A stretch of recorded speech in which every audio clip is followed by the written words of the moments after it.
Ce journal vous est proposé par Fonds des promotions de l'industrie, votre partenaire privilégié pour la réussite de vos projets.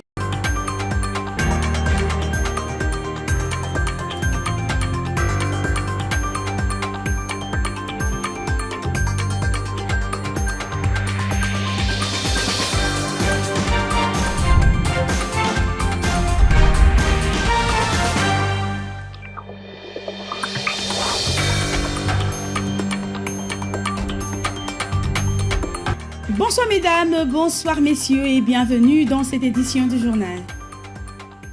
Réviser la Constitution, ce n'est pas trahir la démocratie, tels sont les mots d'un cadre du parti politique Nouvel Élan au sujet du débat sur le changement ou la révision constitutionnelle initiée par le président de la République, Félix-Antoine Tshisekedi Tshilombo. Alors que l'opposition congolaise, à travers la coalition C64, trouve dans cette idée la volonté pour le président en place de briquer un troisième mandat, Marius Chifel pense au contraire que la vraie démocratie, c'est permettre au peuple de débattre librement son avenir.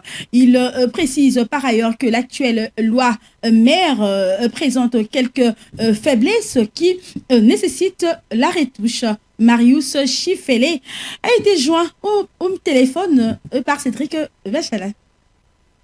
Réviser la Constitution, ce n'est pas trahir la démocratie, car la vraie démocratie, c'est de permettre au peuple de débattre librement de son avenir. Et empêcher toute discussion sur la Constitution revient à confisquer un droit fondamental et démocratique. Ce n'est pas la révision de la Constitution qui menace la démocratie, mais c'est le refus du débat national. Nous devons avoir le courage d'analyser ces textes qui nous régissent et de les aligner conformément à nos réalités. Et pour répondre à votre question de savoir pourquoi la Constitution doit être révisée, parce que tout simplement, cher Cédric, elle représente de plusieurs faiblesses. Je veux vous dire, par exemple, de l'article 1 à l'article 9, il est mentionné nulle part que la République démocratique du Congo est propriétaire de ces terres. Et je vais encore vous citer l'article 217. Et je trouve qu'aujourd'hui, Cédric, nous devons réparer le péché originel qui a été commis depuis. En mission officielle à Brazzaville, le ministre de la Justice de la République démocratique du Congo, Guillaume Onguefa, a échangé le 21 mai 2026 avec son homologue congolais, Ange Aimé Wilfried Bininga. À l'issue de ces entretiens, les deux parties ont décidé de raffermir la coopération judiciaire entre les deux pays voisins.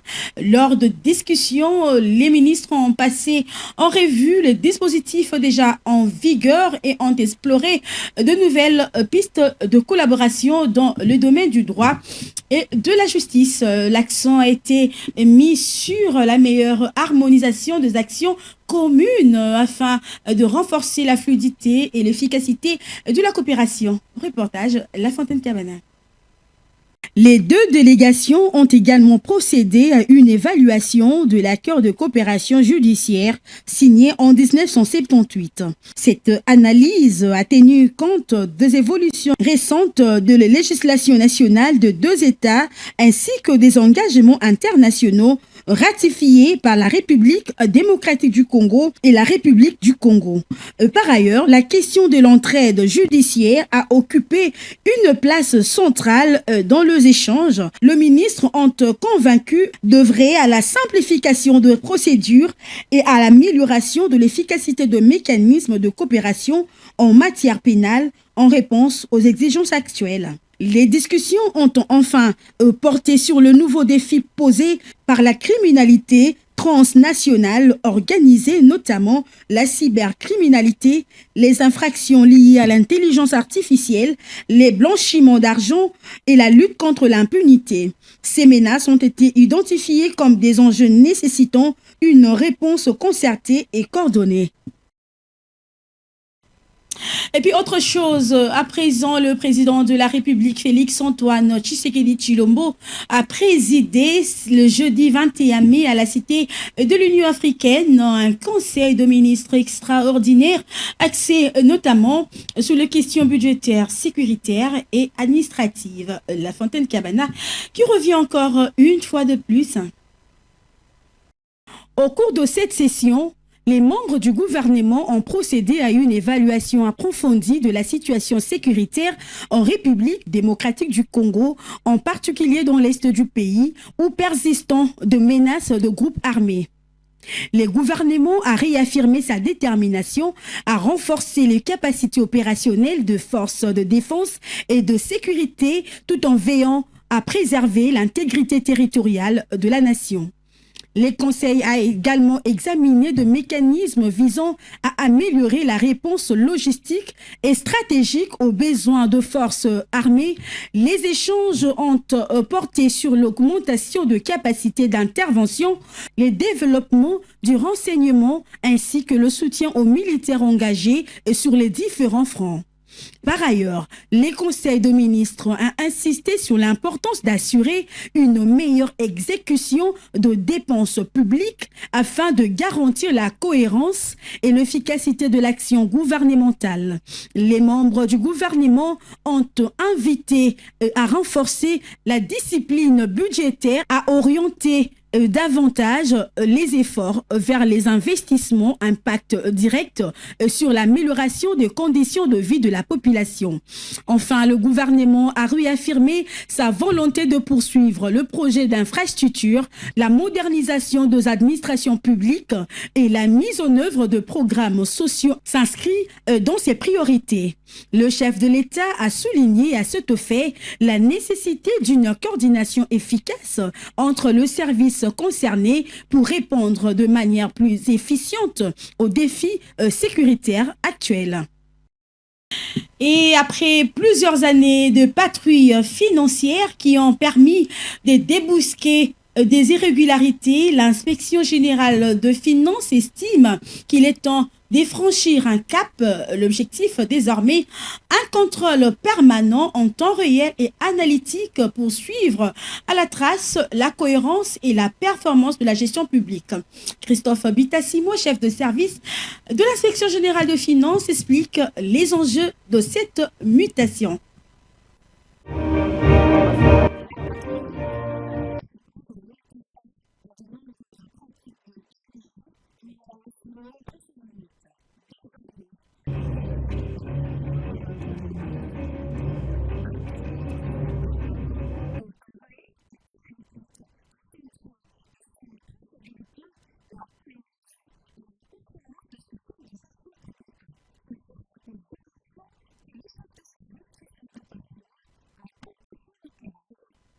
Après 39 ans d'existence depuis sa création en 1987, sous sa forme actuelle, nous avons résolu de faire un diagnostic approfondi des structures, du fonctionnement et du monde opératoire de l'Inspection générale des finances en vue d'identifier ses forces, ses faiblesses, les opportunités et les menaces que présente son environnement. Ces dernières années, comme vous le savez, l'action de l'Inspection générale des finances a été marquée par ce que nous avons bien appelé la patrouille financière, qui est un dispositif de contrôle a priori ou concomitant sur les chaînes de la dépense et de la recette, ainsi que de la gestion des entreprises publiques, des établissements publics, des provinces et des ETD. Cette stratégie a permis de restaurer l'autorité de la norme, d'assainir les circuits de dépenses et de recettes publiques, de faire de l'IGF un symbole national de lutte contre la corruption. Toutefois, le diagnostic révèle des limites structurelles du monde de la patrouille financière, notamment lourdeur opérationnelle, exigence d'énormes ressources tant humaines que financières, effet insuffisamment durable dès que la présence de l'IGF se retire, les malversations reprennent, perception négative d'étouffement des gestionnaires et accusation de cogestion, travail manuel non adapté à la complexification des flux financiers consécutive à l'évolution technologique à l'échelle mondiale avec l'explosion du numérique. Il y ressort de ces diagnostics la conclusion selon laquelle il n'est pas viable, pour résoudre le problème structurel, de poursuivre à l'identique la stratégie centrée sur la patrouille financière qui traite ponctuellement les symptômes ou les conséquences des dysfonctionnements des systèmes de gestion publique. D'où la nécessité d'adopter un nouveau paradigme basé sur un contrôle systémique et intelligent, fondé sur la maîtrise de la donnée, la traçabilité et l'analyse intégrée de tous les circuits financiers, qu'ils soient économiques, fiscaux, douaniers, budgétaires, parafiscaux et bancaires. Mesdames et messieurs, le contrôle systémique est un contrôle permanent, à temps réel, interconnecté et analytique, centré sur la traçabilité, la cohérence et la performance des systèmes de gestion publique.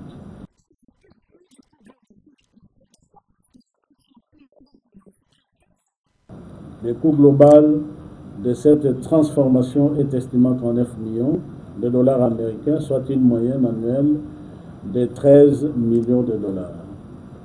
À ce stade, le financement prévisible couvre 22 millions, représentant 56% des besoins identifiés, laissant un besoin de financement complémentaire de 17 millions à rechercher. Mais ce coût doit être apprécié à l'aune des économies déjà générées par les mécanismes de contrôle. Car chaque fraude évitée, chaque dépense irrégulière rejetée et chaque recette sécurisée renforce directement la capacité de l'État à financer ses priorités stratégiques.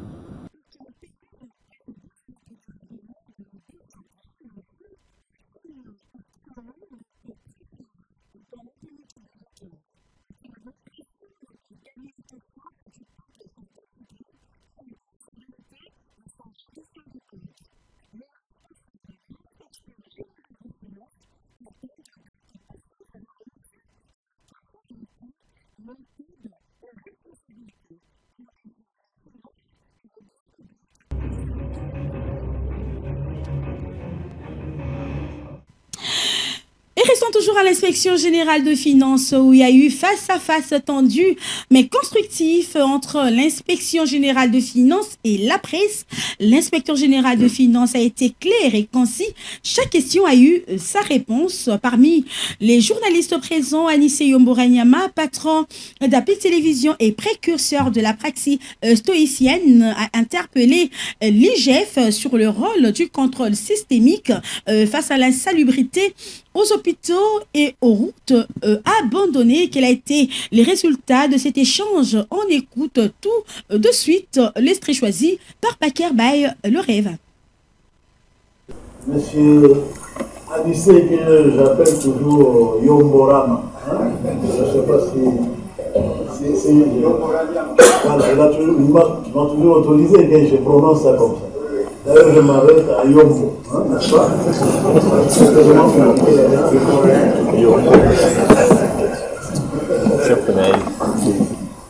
Alors, vous posez la question de savoir où se trouve la place du contrôle systémique pour le détournement de fonds qui ont eu lieu avant nous. Par exemple, vous donnez l'exemple de la ville de Kinshasa, caractérisée par la place de l'insalubrité, des hôpitaux des routes bien foncées, et ainsi de suite, alors que l'État n'a fait que de penser de l'argent dans tous ces secteurs.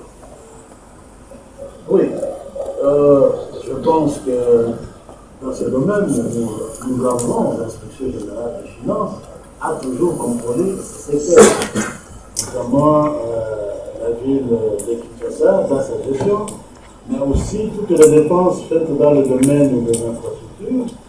Nous faisons ce contrôle-là. Je peux vous informer qu'aujourd'hui même, où je vous parle, j'ai sur ma table des rapports des inspecteurs des finances sur les travaux d'urgence qui ont été engagés dernièrement ici par le gouvernement de la République dans la ville de Kinshasa.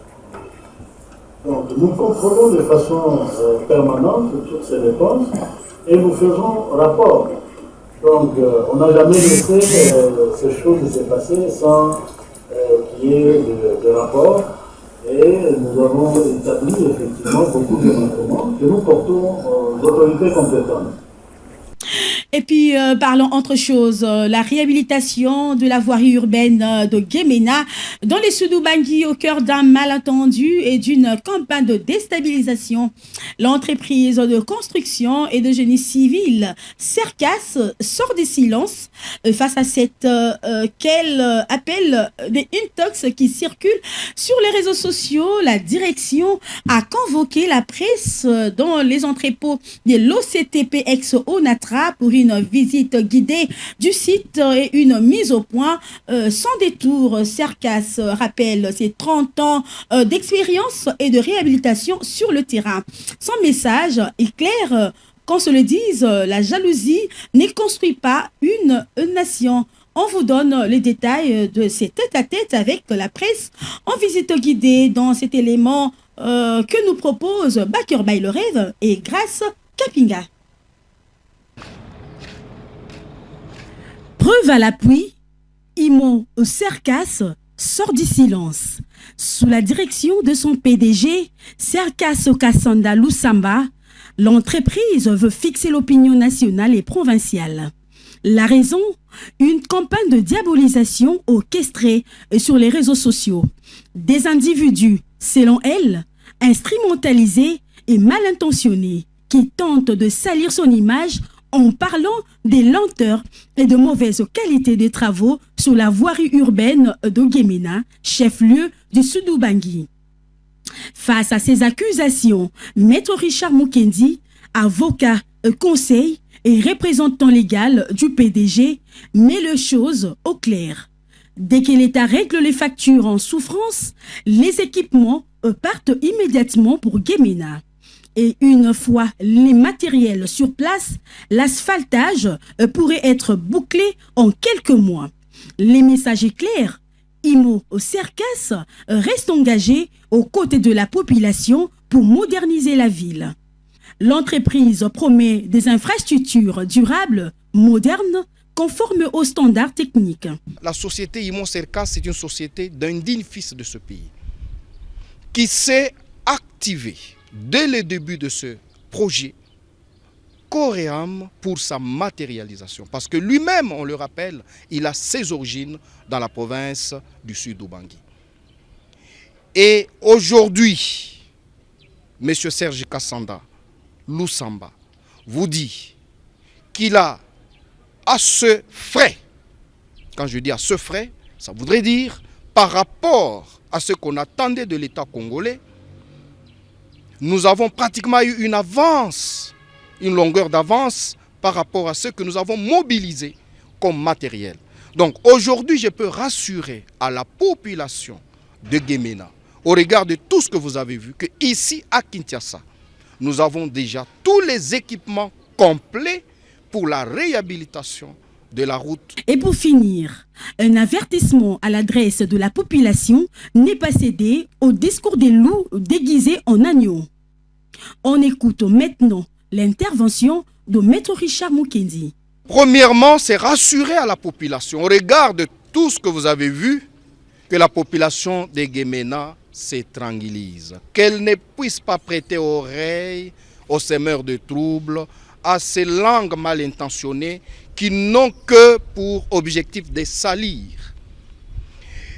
Tout ce qu'il faut pour la réhabilitation de leur ville est déjà ici à Kinshasa. Nous lançons seulement un appel aux autorités congolaises, aux décideurs, qu'ils puissent pratiquement, en écoutant à travers vos micros, à travers vos écrans, à travers vos caméras, ce message, que l'Excellence, Monsieur le ministre des Finances, puisse écouter les pleurs de la population de Guéména et qu'il leur donne le décaissement pour le paiement de nos 4 factures qui traînent en souffrance, ça fait bientôt une année. Je ne parle pas d'autres factures qui sont envoyées, mais je parle seulement des 4 qui ont déjà reçu son avis de non-objection.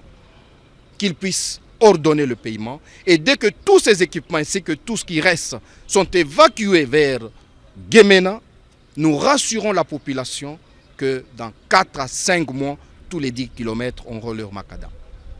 Et la qualité de travaux, Imo Cercas n'est pas sa première œuvre. Si nous avons été sélectionnés, c'est parce qu'on est parmi les meilleurs Congolais qui ont construit, qui ont fait leur preuve en construisant des routes les plus durables et les routes de meilleure qualité à travers la République.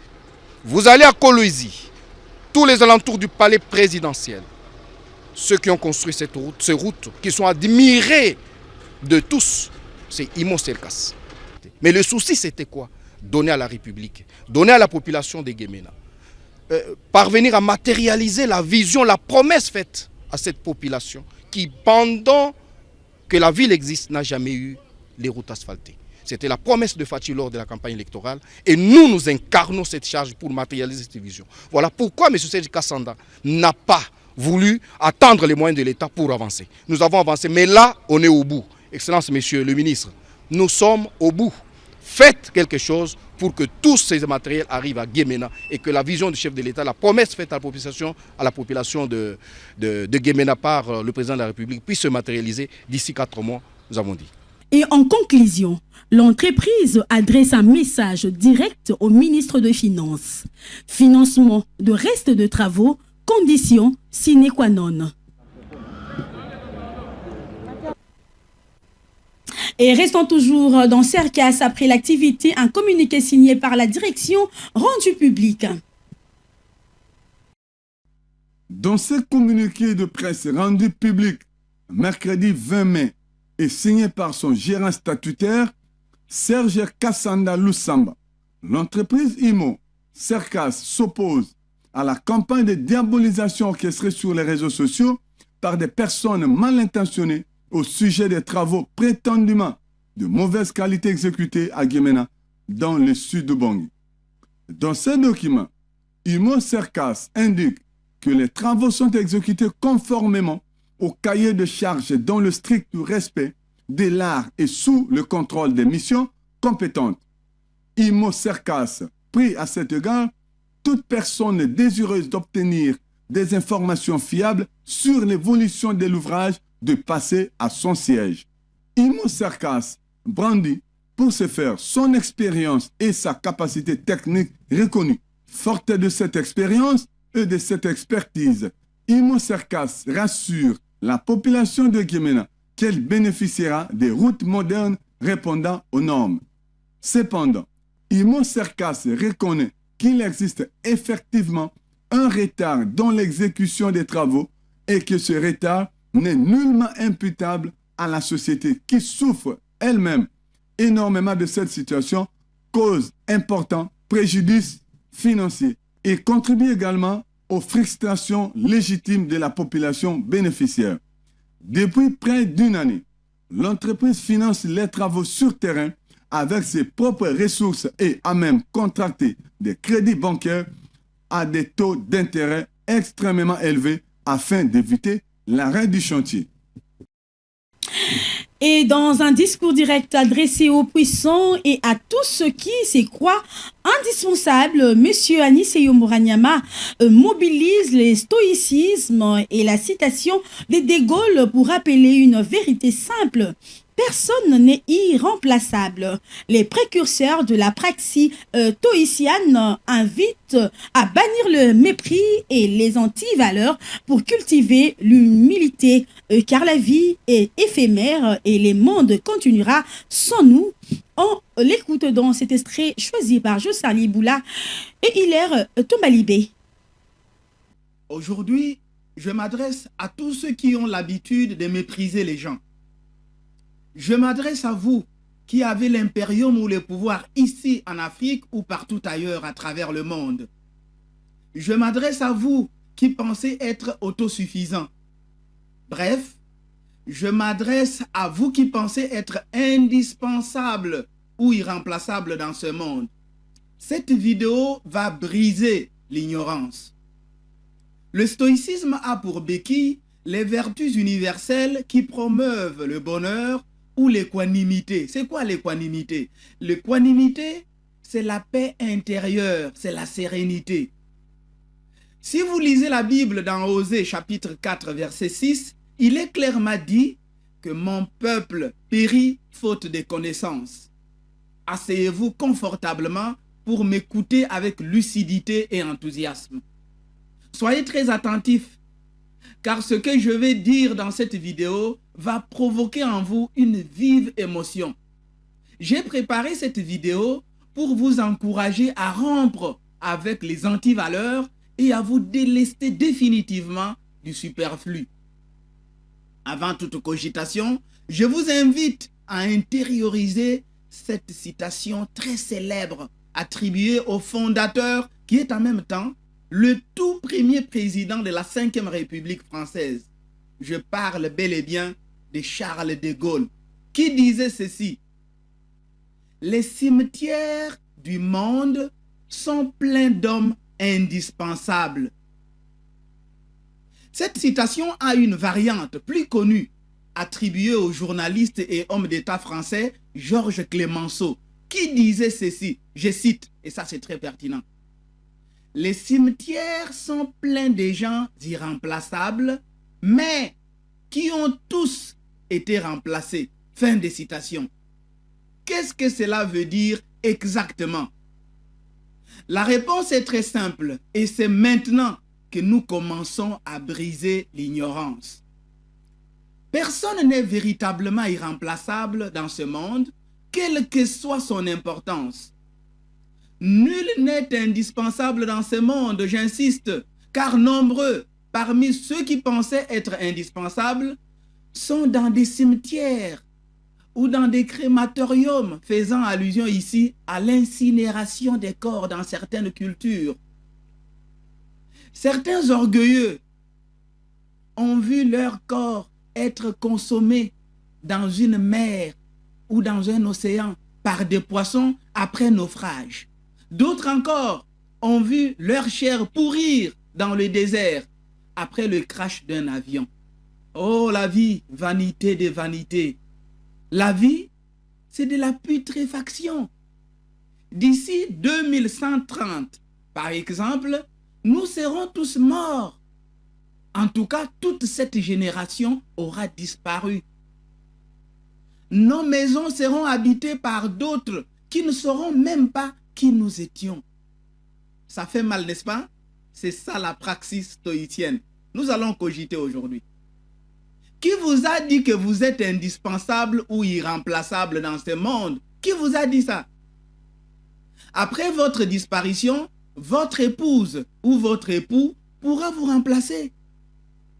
Après votre mort, les gens vont continuer à rire à gogo. Ils vont continuer à rire à gogo. Après votre mort, même vos enfants vont continuer à festoyer. Après votre mort, le soleil continuera à se lever et à se coucher comme à l'accoutumée. Rien ne va changer. En quoi êtes-vous indispensable? En quoi êtes-vous irremplaçable dans ce monde? Vous n'êtes rien en réalité. Soyez humble. Le véritable bonheur est celui qui est partagé. Le véritable bonheur, c'est celui qui pourra impacter les générations futures. Chères élites, bannissons la condescendance, bannissons le dédain, bannissons le mépris, bannissons l'outrecuidance, bannissons la mesquinerie. Grosso modo, bannissons les antivaleurs pour mener une vie pleine d'épanouissement. Ça, c'est très important. Leçon du jour à présent. Avant votre naissance, ce monde existait. Et après votre décès, il continuera à exister.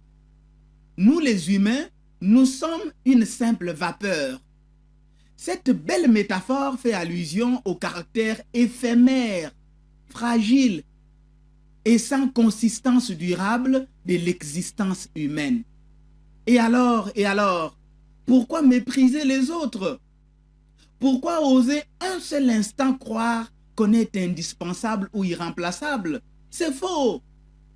Dernier message hyper important. Sachez une seule chose. Vous êtes venus dans ce monde les mains vides et vous redeviendrez poussière après votre enterrement, toujours les mains vides. Votre richesse qui vous fait perdre la tête restera sur cette terre.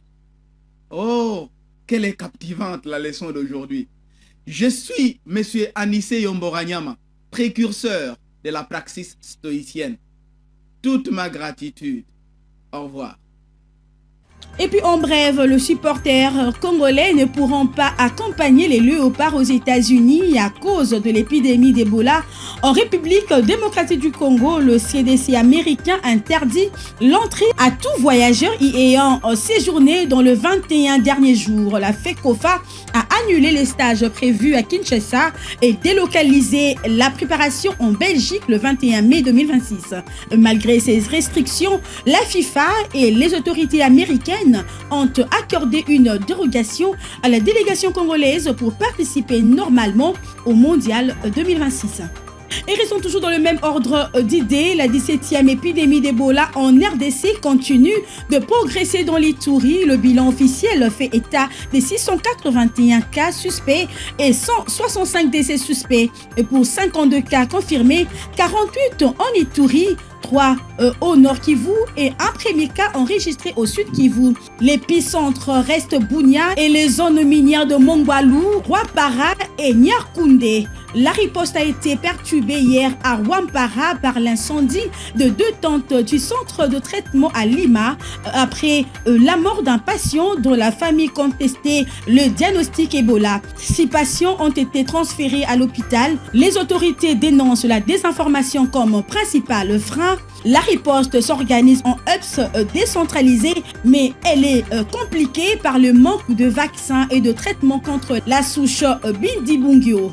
Le ministère de la Santé, les COUSP et l'INSP coordonnent les opérations avec l'appui de l'OMS et des ONG. Suivez ce public reportage que nous propose l'Inspection générale de finances, IGF. Aujourd'hui, plus que jamais, l'Inspection générale des finances se dresse comme la meilleure ligne de défense des fonds et des biens publics en RDC. Fini le temps où l'on se contentait de réparer après les dégâts. Désormais, place au contrôle systémique. Le contrôle systémique, le nouveau mode de surveillance intelligent et permanent du flux financier public en RDC. Une nouvelle vision de son Excellence, Félix Antoine Tshisekedi, chef de l'État, autour de la bonne gouvernance. Le système de collecte et de gestion des recettes de l'État et bien plus les nouvelles procédures de dépenses de fonds publics, un cheval de bataille de l'IGF. Il s'agit de la mise en place, en amont, d'un système de détection des défaillances avant la production des effets financiers négatifs. Le contrôle systémique sécurise la collecte, la gestion et l'utilisation des fonds de l'État. Un objectif clair, mettre un terme au détournement causé par les failles du système et attaquer la corruption à sa racine. Gestionnaires publics, vous êtes les premiers acteurs de cette nouvelle ère de gouvernance. Le contrôle systémique vous accompagne, vous encadre et vous responsabilise. Plus de traçabilité, plus de transparence, plus de rigueur pour des finances publiques au service du développement. Le contrôle systémique de l'IGF, ce n'est pas une sanction, c'est une protection pour l'État, une sécurité pour les gestionnaires intègres et un espoir pour la nation. Désormais, en République démocratique du Congo, chaque franc public compte. Chaque décision de gestion engage l'avenir de toute une nation. Voulez-vous devenir journaliste professionnel en République démocratique du Congo ou encore partout ailleurs? C'est très simple, contactez le bureau de l'action pour la promotion de la presse indépendante au Congo, APIC. Pour la première fois en République démocratique du Congo, un centre qui forme les journalistes professionnels au standard international. Venez vite vous inscrire. L'Action pour la promotion de la presse indépendante au Congo, APIC, vous offre une opportunité pour votre avenir. L'APIC forme des journalistes sur la radio, la télévision et la presse écrite. Il s'agit d'une formation de très haut niveau professionnel, assurée par des professeurs d'université et par des journalistes étrangers. Avec cette formation accélérée que donne l'APIC, vous pouvez travailler comme journaliste partout à travers le monde, dans des pays francophones, anglophones, arabe et autres. À la fin de la formation, un stage professionnel est obligatoire. Surtout, vous qui n'êtes pas encore journaliste, venez à la hâte vous inscrire pour suivre cette formation de qualité supérieure. L'APIC est reconnu comme un haut lieu du savoir en journalisme, même aux États-Unis d'Amérique. Avec la formation de l'APIC, vous devenez journaliste professionnel. Cordial bienvenue. Et à l'APIC, vous pouvez écrire et parler correctement la langue anglaise en si peu de temps. Les détails dans ce public reportage. Voulez-vous parler anglais comme si vous étiez aux États-Unis d'Amérique ou en Angleterre? Voici cette grande occasion qui vous est offerte à travers le Centre d'anglais APIC avec des méthodes modernes. Le Centre d'anglais APIC utilise tous les outils modernes pour un anglais parfait. L'anglais, c'est la langue la plus manipulée à travers le monde. N'hésitez pas un seul instant car dans le Centre d'anglais APIC, il y a un grand club à travers lequel vous aurez l'opportunité de parler anglais tout le jour. L'anglais de Washington et de Londres devient une réalité en République démocratique du Congo grâce au Centre d'anglais APIC. Hâtez-vous car les places sont vraiment limitées. Venez vite vous inscrire pour bien parler anglais. Now. Au Centre d'anglais APIC, vous avez des professeurs qui viennent des États-Unis d'Amérique et de l'Angleterre.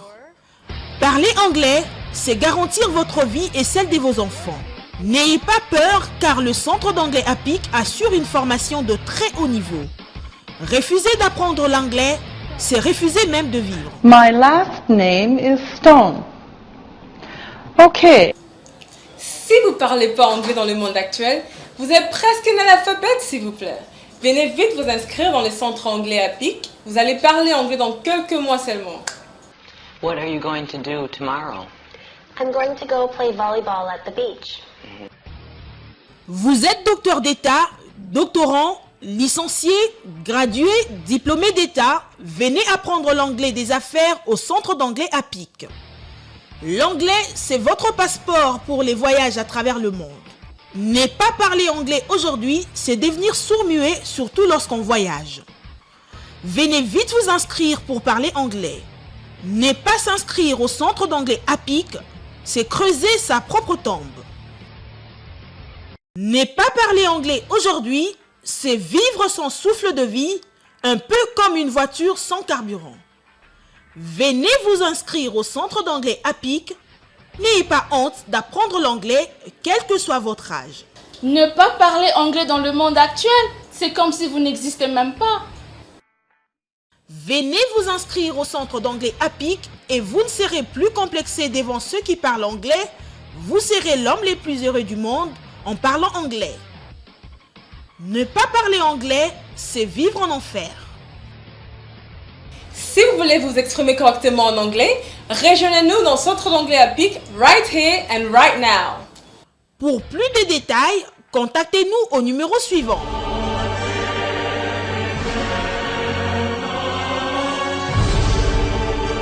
Cordial bienvenue au Centre d'anglais APIC. L'anglais, c'est la vie!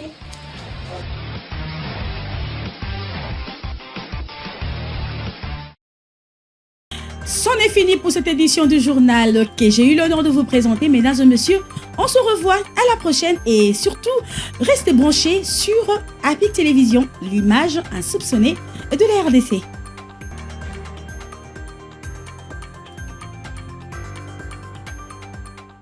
Ce journal vous a été proposé par Fonds des promotions de l'industrie. Votre partenaire privilégié pour la réussite de vos projets.